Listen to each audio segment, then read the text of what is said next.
കാർത്തിക് സൂര്യയെക്കുറിച്ച് എല്ലാവർക്കും അറിയായിരിക്കും. ആം, ഒരു ചിരി ഇരു ചിരി ബമ്പർ ചിരിയിലെ ആങ്കർ, വലിയൊരു മലയാളത്തിലെ ടോപ്പ് ലെവലിൽ നിൽക്കുന്ന ഒരു Malayalam YouTuber, life style YouTuber. അദ്ദേഹത്തിൻ്റെ ഒരു ഫാനാണ് ഞാൻ, സബ്സ്ക്രൈബറാണ്.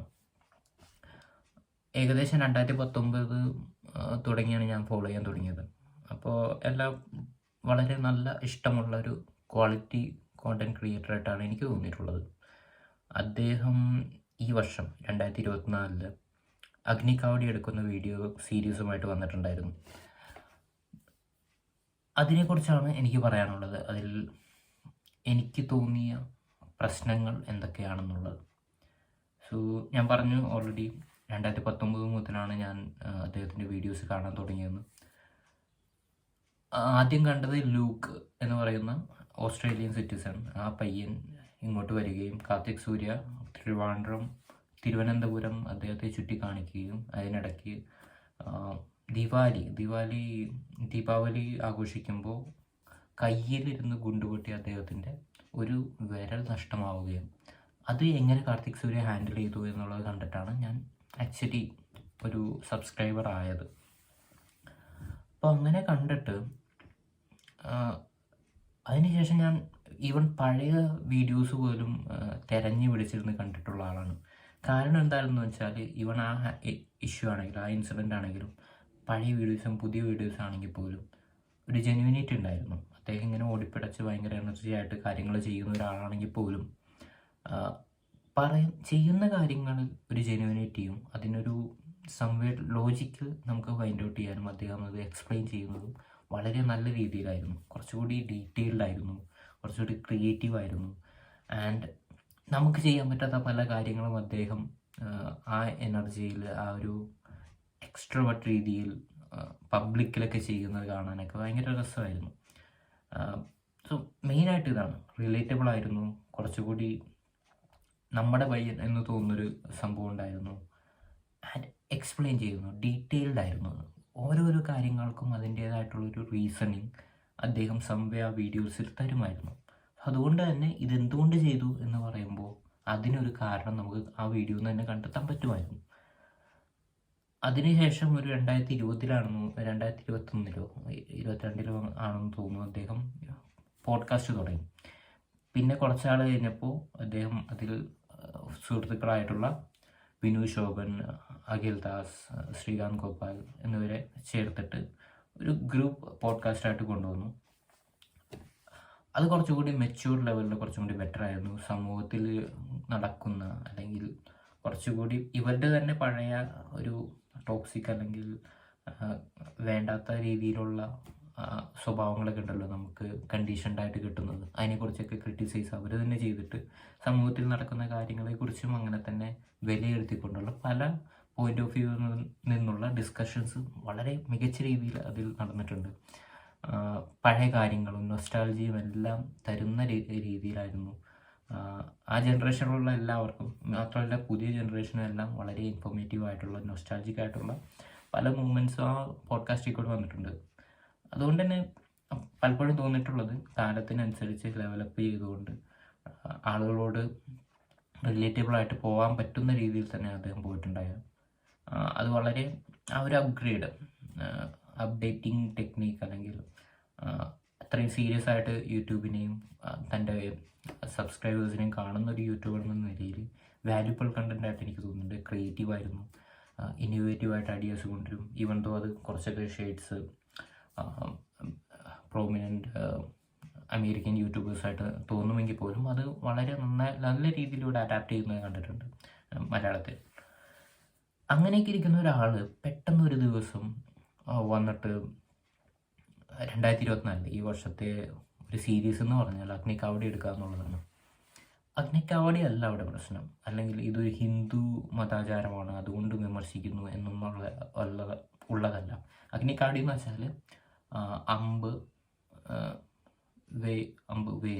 വേല് ഇതിൽ കൂടെ കവിളി കൂടെ ഇവിടെ കുത്തിക്കയറ്റിയിട്ട് ഈ കവിളി കൂടെ പുറത്തിറക്കിയിട്ട് കാവടിയെടുത്ത് നഗ്നപാദങ്ങളിലൂടെ എന്ന് വെച്ചാൽ കാലി ചെരുപ്പൊന്നും ഇടാണ്ട് മരങ്ങൾ കൂട്ടിയിട്ടിട്ട് കത്തിച്ചിട്ടുള്ള ആ ചാരമല്ല, പുകയുന്ന തീ കൂടെ, തീ എന്ന് പറഞ്ഞാൽ കേട്ടിട്ടുള്ള, എങ്ങനെയാണെന്ന് പറയാം, തീപ്പന്തം, ആണോ.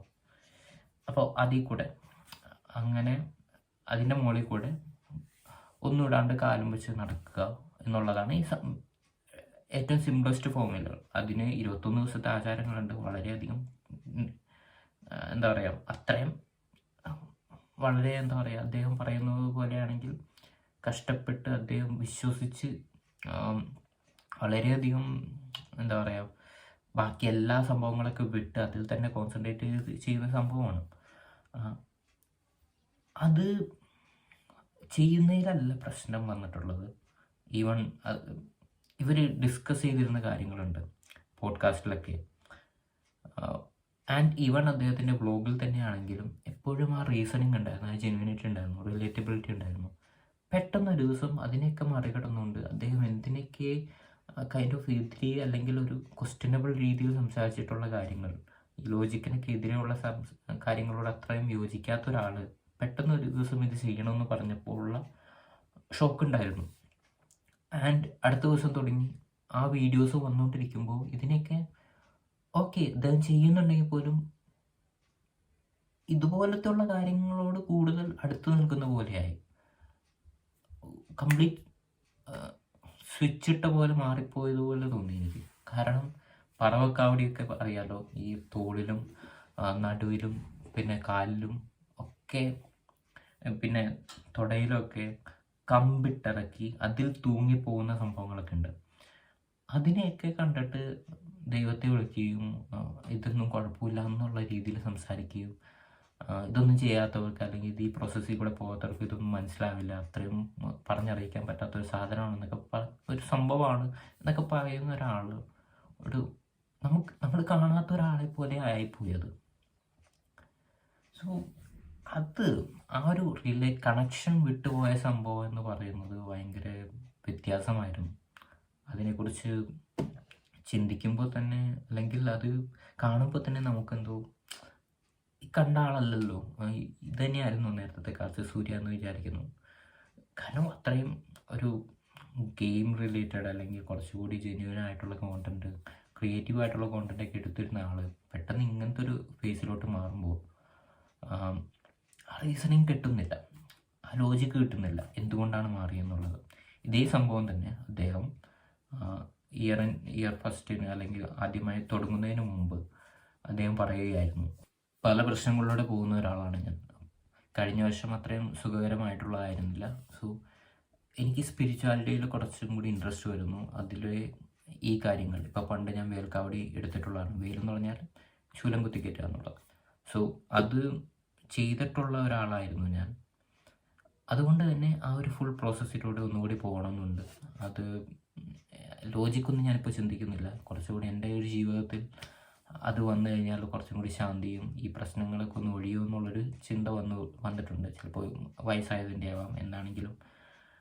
അപ്പോൾ ആ ഒരു രീതിയിൽ ചിന്തിച്ചു തുടങ്ങുന്നു. അതുകൊണ്ട് തന്നെ ഇനി വരുന്ന എപ്പിസോഡുകളിൽ കുറച്ചുകൂടി ഇല്ലോജിക്കലായിട്ടുള്ള കാര്യങ്ങൾ നിങ്ങൾക്ക് തോന്നാം. ചിലപ്പോൾ ഞാൻ വേറെ രീതിയിൽ ചിന്തിക്കുന്നു എന്നൊക്കെ തോന്നാം. പക്ഷേ ഇത് എൻ്റെ ജേർണിയാണ്. അതിൽ കൂടെ ഉള്ളവർ ഇരിക്കുക. ചിലപ്പോൾ ബാക്കിയുള്ളവർക്ക് ക്രിഞ്ചാവാം, എന്തായാലും പക്ഷേ എനിക്കിത് ചെയ്യണമെന്ന് ആഗ്രഹമുണ്ട്, അതുകൊണ്ട് ഞാൻ ചെയ്യുന്നു എന്നുള്ള രീതിയിൽ അദ്ദേഹം തുടങ്ങുകയായിരുന്നെങ്കിൽ കുറച്ചുകൂടി നമുക്ക് മനസ്സിലാവും ആ ഒരു ഓക്കെ ഈ ഫേസിലെത്തിയിരിക്കുന്നു, അദ്ദേഹത്തിന് അത് ട്രൈ ചെയ്യണം, ഒരു കുഴപ്പമില്ല എന്നൊന്നും. പക്ഷേ അതല്ല അദ്ദേഹം ചെയ്തത്. അദ്ദേഹം വളരെ ഗ്രാൻഡഡ് ആയിട്ട് എടുത്തു സബ്സ്ക്രൈബേഴ്സിന്. ഇത്രയും നാൾ ചെയ്തിരുന്ന കാര്യമാണ്, അത് കിട്ടാതാവുമ്പോൾ ആ ഒരു കണക്ഷൻ ഉണ്ടല്ലോ, അത് മിസ്സാവും. അതാണിപ്പോൾ കണ്ടിട്ടുള്ളത്. എനിവേ, അത് ഈ ചെയ്യുന്നതിന് കുഴപ്പമില്ല എന്നല്ല, ബട്ട് വിശ്വാസമുള്ളവർ ചെയ്യട്ടെ, വിശ്വാസമില്ലാത്തവർ ചെയ്യണ്ട, അത്രേ ഞാൻ പറയുന്നുള്ളൂ. കാരണം വിശ്വാസമുള്ളവർ അത് ഓക്കെ ഇത് എതിരാണെന്ന് അല്ലെങ്കിൽ ഇതിന് അത്രയും ഫിസിക്കലി മെൻ്റലുള്ള ഒരു കാര്യമാണ്, അതിനെ കൂടുതൽ ദൈവീകരിക്കേണ്ട എന്ന് പറഞ്ഞു കൊടുത്താൽ പോലും അത് വിശ്വസിക്കണമെന്നില്ല. അവരുടെ വിശ്വാസത്തിൽ അവർക്കത് കിട്ടുന്ന ഒരു ഹൈ ഉണ്ട്, അവർക്ക് കിട്ടുന്ന ഒരു ആശ്വാസമുണ്ട്. അത് അവർക്ക് അനുഭവിക്കാൻ പറ്റുന്നെങ്കിൽ അവർ ചെയ്യട്ടെ. ഇനി ചിലപ്പോൾ വരുന്ന ദിവസങ്ങളിലായിരിക്കും അതൊക്കെ മാറാൻ പോകുന്നത്, അല്ലെങ്കിൽ അതൊക്കെ ഒരു ജനറേഷൻ തന്നെ കഴിഞ്ഞു, ജനറേഷൻ ടു ജനറേഷൻ തന്നെ ആവണം ഇതൊക്കെ കുറച്ചും കൂടി അത് ഈ കണ്ടീഷൻസൊക്കെ മാറാൻ. സോ അതിനൊന്നും എതിര് പറയേണ്ട ഒരു കാര്യമില്ല. ആൻഡ് സയൻറ്റിഫിക്കലി നോക്കുകയാണെങ്കിൽ ഇത്രയും ദിവസം 21 ദിവസം ഇതൊക്കെ ആചരിച്ച് വളരെയധികം കഷ്ടപ്പെട്ട് അവർ സ്വന്തം ജീവിത രീതിയൊക്കെ മാറ്റി അതിൽ തന്നെ പൂർണ്ണമായിട്ടും അർപ്പിച്ചുകൊണ്ട് ജീവിക്കുന്ന ഒരു സമയത്ത് ആ 21ാമത്തെ ദിവസം അവരത് ചെയ്യുമ്പോൾ അവർക്ക് കിട്ടുന്ന ഒരു ഹൈ ഉണ്ട്. അത് ബാക്കിയുള്ളവർ ചെയ്യുന്നത് കണ്ടിട്ടും ഈ സമയത്ത് ഇത് ചെയ്യണമെന്നുള്ളതൊക്കെ ഉള്ളതുകൊണ്ട് അതൊക്കെ ഫുൾ കാൽക്കുലേറ്റഡ് ആണ്. അത് അവരറിയാതെ തന്നെ ഇതൊക്കെ സംഭവിച്ചു പോകും. അവരറിയാതെ തന്നെ ഇതൊക്കെ അവർ വേറൊരാളായി മാറും. അത് വളരെ സൈക്കോളജിക്കലായിട്ട് എക്സ്പ്ലെയിൻ ചെയ്തിട്ടുള്ളൊരു കാര്യം തന്നെയാണ്. അതുകൊണ്ട് തന്നെ ഇതിന് ദൈവികവൽക്കരിച്ചിൽ സയൻറ്റിഫിക്കായിട്ട് നോക്കുകയാണെങ്കിൽ ദൈവത്തിൻ്റെ സംഭവമല്ല, അത് അദ്ദേഹം തന്നെ ചെയ്യുന്നതാണ്. ആ ഒരു ആരാണോ അതെടുക്കുന്നത് ആ വ്യക്തി തന്നെ ചെയ്യുന്ന കാര്യമാണ്. സോ ആൻഡ് കുത്തുന്നതാണെങ്കിൽ പോലും എല്ലാം അവർക്കറിയാം, അത് വലിയ പ്രശ്നം വരുന്ന കാര്യമല്ല. ഇപ്പോൾ ഓടുമ്പോഴാണെങ്കിൽ പോലും കനലിന് പെട്ടെന്ന് ഹീറ്റ് മാറ്റാൻ പറ്റില്ല, എടുക്കാൻ പറ്റില്ല എന്നുള്ളതാണ് ഞാൻ അറിഞ്ഞിട്ടുള്ളത്. സോ അതുകൊണ്ട് തന്നെ പൊള്ളേണ്ട ആവശ്യവുമില്ല അവിടെ, കാരണം പെട്ടെന്നാണ് നടന്നു പോകുന്നത്, അത്രയും നിൽക്കുന്നില്ല അവിടെ. സോ അതുകൊണ്ട് തന്നെ ഇത് ഹാനികരമാണെന്ന് വെച്ചാൽ അല്ല, പക്ഷേ ഇത് ഇല്ലോജിക്കലാണ് എന്ന് വെച്ചാൽ ആണ്. ഇതെല്ലാം സയൻറ്റിഫിക്കലി എക്സ്പ്ലെയിൻ ചെയ്യുമ്പോഴുള്ള കാര്യമാണ്. സ്പിരിച്വലി എക്സ്പ്ലെയിൻ ചെയ്യുമ്പോൾ ഇത്തരം കാര്യങ്ങൾ 21 ദിവസം അതിൽ ഫുൾ നിക്ഷേപിച്ച് ആ ദിവസം എത്തി അവരത് അച്ചീവ് ചെയ്യുമ്പോൾ 21 ദിവസത്തെ ഒരു സൈക്കിളിൽ അവരത് ഉൾപ്പെടുത്തുകയാണ്. അവരത് ആക്ച്വലി എൻജോയ് ചെയ്യുകയാണ്. ഒരു എന്താ പറയുക, ഫുൾഫിൽമെൻറ്റിൻ്റെ ഒരു ജോയ് ഉണ്ടല്ലോ, ഞാൻ ഇത്രയും കഷ്ടപ്പെട്ടത് ചെയ്തു എന്നുള്ളത് അവരെ ആക്ച്വലി ആഘോഷിക്കുകയാണ്. ആൻഡ് കുറേ നമ്മുടെ ജീവിതത്തിലെ കുറേ പ്രശ്നങ്ങളും നമുക്ക് ഒരിക്കലും ഒരാളോടും ഫുൾ നമ്മുടെ ആങ്കറും അല്ലെങ്കിൽ ഇമോഷൻസും കാണിക്കാൻ പറ്റാതിരിക്കുന്ന ആൾക്കാരൊക്കെ ആണെങ്കിൽ, സ്പെഷ്യലി ആണുങ്ങൾക്ക്, ഇതാ ഒരു ടൈമാണ്. ആ ഒരു നിമിഷത്തിൽ അവർക്ക് ഫുള്ളായിട്ട് അവരെ തുറന്ന് എല്ലാ ഇമോഷൻസും പുറത്തിടാനും ആ ഒരു ഉള്ളിലിരിക്കുന്ന ആ പ്രഷറൊക്കെ അങ്ങോട്ട് കളയാനുള്ളൊരു സമയം കൂടിയാണ്. സോ അതുകൊണ്ട് തന്നെ അവർക്ക് അത് കഴിഞ്ഞാൽ വളരെ റിലാക്സ്ഡ് ആയിട്ട് തോന്നും. അതാണ് ശരിക്കും സ്പിരിച്വലി അത് കൊണ്ടു നടക്കുമ്പോൾ അവർക്ക് കിട്ടുന്നൊരു ഹൈ എന്ന് പറയുന്നത്. അതാണ് സയൻറ്റിഫിക്കലി എക്സ്പ്ലെയിൻ ചെയ്യാൻ സെയിം കാര്യമാണ് പറയേണ്ടത്. അതിനെ ദൈവികമാക്കുന്നത് ഒരു റീസണിങ് കൊടുക്കുന്നതാണ് അവർക്ക്. ഓക്കെ, ദൈവത്തിന് ഇതിനെന്ത് പർപ്പസ് ഉണ്ട്, അതുകൊണ്ടാണ് അനുഗ്രഹം കിട്ടുന്നത് എന്നൊക്കെ പറയുന്നതൊക്കെ ഒരു ദൈവികമായിട്ടുള്ളൊരു റീസണിങ് ആണ്. അപ്പോൾ അവർ സംവേർ അതിൽ ലോജിക് കണ്ടുപിടിക്കുകയാണ്, ദൈവത്തിന് വേണ്ടിയാണ് ചെയ്യുന്നതെന്നൊക്കെ. പക്ഷേ ആക്ച്വലി അവർ സ്വന്തം ഇമോഷൻസും ഒരു സെൻസ് ഓഫ് അച്ചീവ്മെൻറ്റും എല്ലാം കിട്ടാൻ വേണ്ടി ചെയ്യുന്നതാണ്. ഈ ആളുകൾക്ക് അതായിരിക്കും ഏറ്റവും വലിയ ഹൈ. കാരണം നമ്മുടെ സമൂഹത്തിൽ ആ ഒരു അച്ചീവ്മെൻറ്റ് അല്ലെങ്കിൽ ആ ഒരു സെൻസ് കിട്ടുക എന്ന് പറഞ്ഞാൽ വളരെ റെയറാണ്. ഒന്ന് ആലോചിച്ച് നോക്കൂ, എവിടെ തിരിഞ്ഞാലും ഒരു വയസ്സ് കഴിഞ്ഞ്, ഒരു 30 വയസ്സൊക്കെ കഴിഞ്ഞ് അല്ലെങ്കിൽ 25 വയസ്സൊക്കെ കഴിയുമ്പോഴേക്കും ആളുകൾ ചോദിച്ചു കൊടുക്കുന്ന പല പല രീതികളാണ്.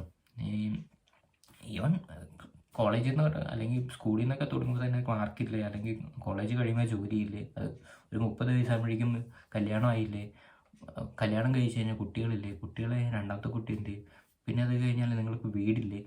അങ്ങനെ പല പല കാര്യങ്ങളിലും നമ്മളൊന്നും അച്ചീവ് ചെയ്തിട്ടില്ല എന്നിങ്ങനെ ആൾക്കാരിങ്ങനെ നമ്മളെ കൊണ്ട് അടിച്ചുറപ്പിക്കുകയാണ്. നീ ഒന്നും ചെയ്തിട്ടില്ല, നിനക്ക് ഇനിയും കുറേ ചെയ്യാനുണ്ട് എന്നുള്ള രീതിയിൽ അടിച്ചുറപ്പിക്കുകയാണ്. സോ ആ രീതിയിൽ നോക്കുമ്പോൾ ഇതൊരു അച്ചീവ്മെൻ്റാണ്, അച്ചീവ്മെൻറ്റിൻ്റെ സെൻസാണ്. അതിലൊരു ഹൈ കിട്ടുക, അത് എപ്പോഴും ചെയ്യാൻ നോക്കുക എന്ന് പറയുന്നത്, അതാണ് ആക്ച്വലി ഈ ആചാരങ്ങളിലൂടെ നമുക്ക് കിട്ടിക്കൊണ്ടിരിക്കുന്നത്. അതൊരു ഫേക്ക് വേൾഡാണ്, പക്ഷേ അത് വലിയൊരു റിലീഫാണ് നമ്മുടെ സൊസൈറ്റിയിൽ. സോ അതിനെ അങ്ങനെ രീതിയിൽ കാണാനും മനസ്സിലാക്കേണ്ട ഒരു തലമുറ ഇനി വരേണ്ടിയിരിക്കുന്നു.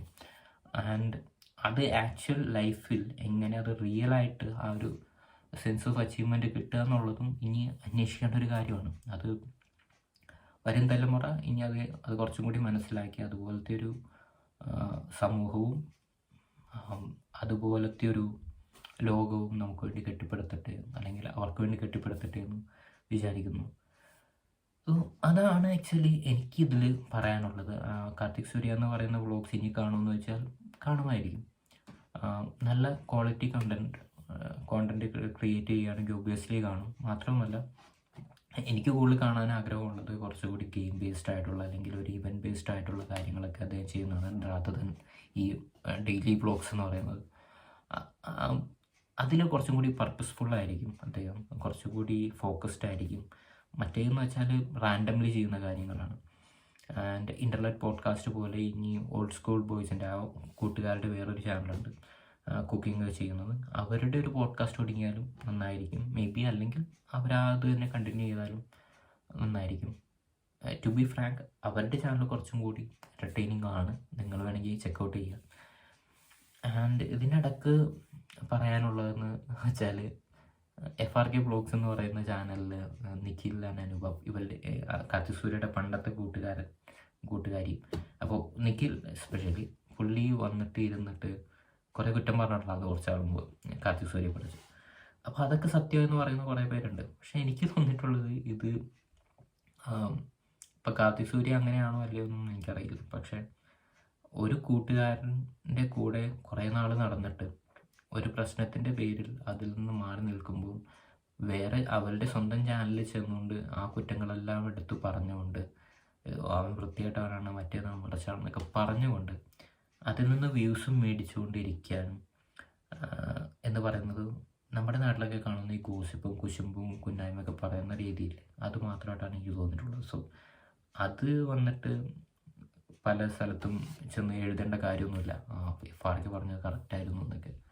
അത് ഒരാളുടെ കുറ്റം പറയാനും എല്ലാവരും ഉണ്ടാവും. ചുറ്റും നിൽക്കുന്ന ഒരു 90% പേരും വേണമെങ്കിൽ കുറ്റമായിരിക്കും പറയുന്നത് അയാളുടെ പിന്നാലെ. സോ കുറ്റം പറയുന്നത് എളുപ്പമുള്ളൂ. അതുകൊണ്ട് തന്നെ മാത്രമല്ല ഇത്രയും നാളും വിശ്വസിച്ച് കൂടെ നിന്നിട്ടുള്ള ഒരാളുടെ ഒരു ദിവസം വേണമെങ്കിയപ്പോഴേക്കും മൊത്തം കുറ്റത്തിൽ നിന്ന് വേറെ ചാനൽ എടുത്തുകൊണ്ട് പൈസ മേടിക്കുക എന്നുള്ളതും വ്യൂസ് ഉണ്ടാക്കുക എന്നുള്ളതൊക്കെ അതൊക്കെ ഭയങ്കര ചീപ്പായിട്ട് തോന്നുന്ന കാര്യമുള്ളൂ. നമ്മൾ കുറച്ചും കൂടി ക്വാളിറ്റി കോണ്ടന്റിന് കൂടുതൽ പ്രാധാന്യം കൊടുക്കുക എന്നുള്ളതാണ് എനിക്ക് തോന്നിയിട്ടുള്ളത്. ഇല്ലെങ്കിൽ നമ്മൾ ഇങ്ങനെയുള്ള കാര്യങ്ങൾ വെറുതെ വേസ്റ്റ് ചെയ്തുകൊണ്ടിരിക്കും.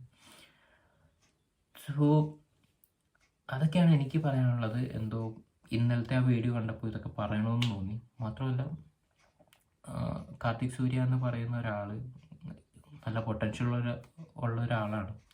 സോ ഇനി ഇത് ചെയ്യുമോ ഇല്ലയോ എന്ന് വെച്ചാൽ അദ്ദേഹത്തിൻ്റെ ഇഷ്ടം, അതൊക്കെ നമുക്ക് പറയാൻ പറ്റില്ല. ഈ ഇൻഫ്ലുവൻസ് ചെയ്യേണ്ട മീൻസ് നമ്മുടെ ജീവിതത്തിൽ അല്ലെങ്കിൽ ഒരു ഭൂരിഭാഗം ഒരു ഇൻ്റർനെറ്റ് മലയാളി യൂസേഴ്സിന് മലയാളത്തിലെ ഇൻ്റർനെറ്റ് യൂസേഴ്സിനെ ഇൻഫ്ലുവൻസ് ചെയ്യാൻ പറ്റുന്ന ഒരാളാണ് കാർത്തിക് സൂര്യ. അദ്ദേഹം അങ്ങനെ ചെയ്യുമ്പോൾ കുറച്ചുകൂടി റെസ്പോൺസിബിൾ ആവേണ്ടതാണ്. മേ ബി ഒരു സീരീസ് എന്നല്ലാതെ ഒരു വ്ളോഗ് മാത്രമായിട്ട് ഈ ഒരു ഇൻസിഡൻറ്റ് അല്ലെങ്കിൽ ഈ ഒരു ജേർണി കാണിക്കാമായിരുന്നു.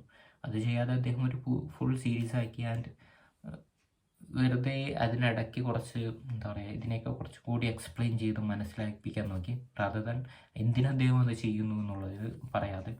സോ അതൊക്കെ കുറച്ചുകൂടി ബെറ്ററാക്കി പഴയ രീതിയിൽ തിരിച്ചു വരട്ടെ എന്ന് ചിന്തിക്കുന്നു. മാത്രമല്ല ആ ഒരു കണക്ഷൻ ഇല്ലെങ്കിൽ കഷ്ടപ്പെട്ടിരുന്ന് കാണേണ്ട ആരും, അതേത് യൂട്യൂബ് ചാനലാണെങ്കിലും.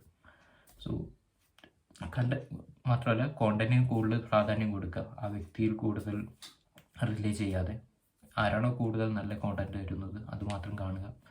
അല്ലാതെ ആ വ്യക്തിയെ കോൺസെൻട്രേറ്റ് ചെയ്ത് നമ്മൾ അത് റിലേ ചെയ്ത് നമ്മുടെ സമയം വേസ്റ്റ് ചെയ്യേണ്ട കാര്യമില്ല. സോ അതുമാത്രമാണ് പറയാനുള്ളത്. എന്തെങ്കിലും നിങ്ങളുടെ കമൻറ്റുകൾ എന്തെങ്കിലും ഉണ്ടെങ്കിൽ താഴെ അറിയിക്കുക, നിങ്ങളുടെ അഭിപ്രായങ്ങൾ. So thank you so much. By.